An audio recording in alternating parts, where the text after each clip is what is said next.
بكسل اعمل اي حاجه. مش قادره يا اختي، مش قادره والله يا ماما هيحصل كده. انا حضرتك ما تسمعيش الكلام.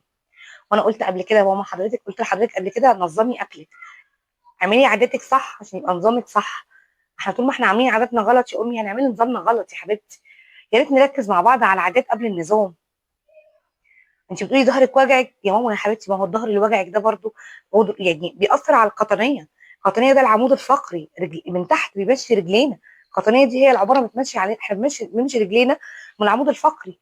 يا ماما يعني انا هوريكي صوره دلوقتي يعني بشعه جدا. لو شفتي مثلا منظر حضرتك بالتخن ده والعمود الفقري عندنا شكله ايه، بالركب، بركبتك الاثنين شكلها ايه، بمفاصلك بعضلاتك، هتتخضي يا ماما.